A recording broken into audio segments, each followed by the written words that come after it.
Hello, my name is Tegan, And my name's Alyssa, and we are seniors at Dryden High School. and we even brought in a couple of our friends who drove on over. They got their afternoon snacks ready, and we're ready to settle down and listen to Chapter 14 of Upside Down Magic.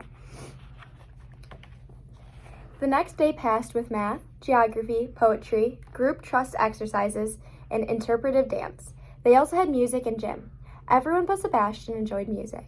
When they were invited to experiment with various instruments like flutes and violins, Sebastian covered his eyes and screamed, "Are you people trying to blind me? Do you know what the sound of waves on badly played musical instruments look like? Sharp. They're like knives to the eyeballs." He had to go sit in the hall. Gym was also a risky endeavor. Marigold shrank 2 basketballs, and Elliot froze one. Bax turned into a rock when Willa passed him the ball. Back in Miss Starr's class, they practiced their headstands again. Lots and lots of headstands. This time, Bax tried lying over a chair with his head upside down instead of doing the headstand. He remained human for almost the session, which made Miss Starr very happy. Pepper was finally able to go upside down in the center of the room, not against the wall. Marigold's headstand was good, but she hit her leg on the hot radiator when she came down. There was a large burn across the bare skin of her ankle. She held on to it, crying. "Let me help," said Elliot. He grabbed an eraser from a nearby desk and froze it solid. Then he handed it to Marigold. She pressed it to the burn. "Wow," she said, looking at him as if he were a hero. "Thanks." "Don't mention it," Elliot told her. "As in, really. Please don't talk about it outside this classroom." When the school bell rang at 3 o'clock, Miss Starr called Nori and Elliot to her desk. "Here," she said, handing them each a piece of paper. Her voice sagged a bit, Nori thought. "Your evaluation is approved," the papers read. "Your test will be a week from Friday. Come to the gymnasium 30 minutes before school starts. And remember, luck comes in many different forms." It was signed by Principal Gonzalez. That afternoon, they practiced at Elliot's house. Mr. Cohen had big hair like Elliot. He worked from home as a guitar teacher. He was a flicker, and from what Nori could tell, he mainly used his talent to make Elliot's baby brother laugh by making toys disappear and reappear. "Nori, Elliot's told us about your magic. Sounds like you're a real dynamo," Mr. Cohen grinned. "You sprayed those little sparky kids, huh? Give me 5. Nori smiled shyly and touched her palm to his. Her heart both stretched and shrank. Why couldn't her own father high-five her magic? "We're going to my room, Dad," Elliot said. "We have homework." "Let me show you Nori's ices first," Mr. Cohen said, explaining to Nori. "I keep a photo album. I take pictures of as many as I can." "She doesn't care, Dad," Elliot said. "Nobody cares." He pulled Nori past his father and upstairs. "I've asked him to stop taking pictures of every little freeze, but he won't." He raised his voice. "Obviously he hates me, or he wouldn't try to embarrass me every minute of my life." From downstairs, Elliot Dads laughed. "I adore you, kiddo," he called. "And come on, the frozen TV remote was cool." "No, it was just frozen," Elliot grumbled, which meant it was broken. He and Nori settled on the floor of his room. Elliot lined up a row of candles to practice on, and also a row of popsicle sticks. Then they got to work. It did not go well. Elliot froze one candle after another. Nori turned into another coat and ate the candles. Elliot froze some popsicle sticks. Nori turned into a Triton and blew fire at Elliot's bedspread. Elliot froze the bedspread and put the fire out, leaving an icy scorch mark in its place.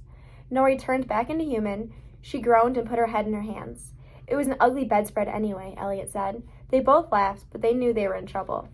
At school the next morning, Nori opened her desk and found a book inside, The Box of Normal by Eugenia Throckmorton. Who had put it there? Miss Starr? Unlikely. Normal was one of her least favorite words. But no one else knew that Nori and Elliot were trying to switch classes. They decided not to discuss it with the others. They didn't want their classmates to feel bad. Nori flipped through the thin, crinkly pages. She gobbled up the words. Elliot arrived and slid into a seat just as Miss Starr called the class to attention. Nori hid her book in her lap and kept reading. "The person with upside-down abilities who wishes to pass as normal should use a technique called the Box of Normal," Eugenia Throckmorton had written. The book explained that there was a history of flares, like Elliot, who were freezers as well. Very often, the freezers overwhelmed the flare talent. The book also gave examples of unusual fluxers. In one case, there was a boy who shifted into large carnivores from the day he turned 10. When he was 15, he was doing extinct animals, velociraptors and tyrannosaurs. Luckily, the Box of Normal skill helped him limit himself to bears. In another case, a girl suffered from turning into insect after insect, never by choice. She had once been trapped as a fly for a whole week. Yet again, the box of normal helped. Using that skill, the girl learned to turn herself into a ladybug and to switch back to a girl at any time. Nori couldn't find anything about fluxers like Bax, who turned into objects. It didn't mention fierces either, or people who shrank things or made indoor rainstorms. Then there was a long and probably boring section on licensing and legal stuff. So Nori jumped ahead to the instructions. Throckmorton wrote that to do normal magic, you should box in the tiny, regular part of your wonky talent. The rest of your talent is an unruly jungle, she wrote.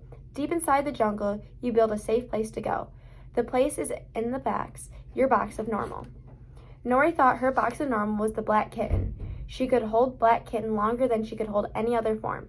She had a normal skunk too. She could do that for a little while at least. Elliot's box of normal was the way that he could heat marshmallows and light matches. Maybe there was a box of normal for Andres too. He could fly, he just couldn't come down. But there was a box of normal for everyone like Bax, Pepper, Marigold, and Willa. Nori worried that there wasn't. The thought made her sad, but not so sad that she stopped reading. By lunchtime, Nori felt like a changed person. "Come on now," she said to Elliot. They didn't go to the cafeteria. Instead, they hid in the supply closet. "We've been going about it all wrong," she explained. "We have?" Elliot said. "Yes, but now I know what to do," Nori explained, about Throckmorton's book and the box of normal. "I've been building my box of normal all morning. I want to see if it works. I'm going to do kitten, okay?" "I don't want to be in a small place with you when you flux," said Elliot. "Please? You might burn me with fire dragon. You'll be fine. You have ice power. You might skunk spray me or chew my shoes. Elliot, please. This could help us both." Elliot rolled his eyes. "Okay, fine. But if anything goes upside down, I'm going to leave the closet and lock you inside." "Nothing's going to go upside down, and you want to know why?" Nori grinned. "Because I've got a box of normal." "Huh?" "I've been building a safe place inside my brain all morning." She closed her eyes. In her mind, she saw a box, and inside the box was the part of her magic that let her make ordinary animals with human minds. It was a small box, a tiny box, really. The jungle of her magic was enormous, it seemed. No matter, she was safe inside her tiny box, safe and sound, and kitten, kitten, kitten. Her vision blurred and her body shifted. "Kitten! You did it," Elliot exclaimed. "Now just stay that way, okay? No funny business." He reached down and patted her kitten head. "You look awesome. Nice job on the fluffy ears, and you have good long whiskers." Kitten Nori purred. She knew that the boy was petting her was Elliot. She knew that they were friends. She understood what he was saying. Box of normal. Kitten Nori walked around the supply closet in the dim light. She thought about her regular Nori life. She stayed completely kitten-shaped. Then, because she decided to, she popped back into her own Nori body. She looked at Elliot with wonder. "That was great," Elliot said. "Oh my gosh, Nori. I timed it on my phone and you were a kitten for a whole 10 minutes. "I did it," said Nori. She felt tired and proud. "And if I can, you can too." At the end of the day, Nori pushed through the crowded hall to drink from the water fountain. It was invisible again, but by now she knew where it was. When she finished, she looked up to see Pepper beside her. "So?" Pepper asked. It was the first time he'd looked Nori in the eye since the skunk elephant in the cafeteria. "So what? So how's it going with Elliot and practicing for your test? Are you getting closer?" "You know, we're trying to switch out of UDM. "Yeah, I heard you guys talking about it." "Does everyone know?" "I don't think so."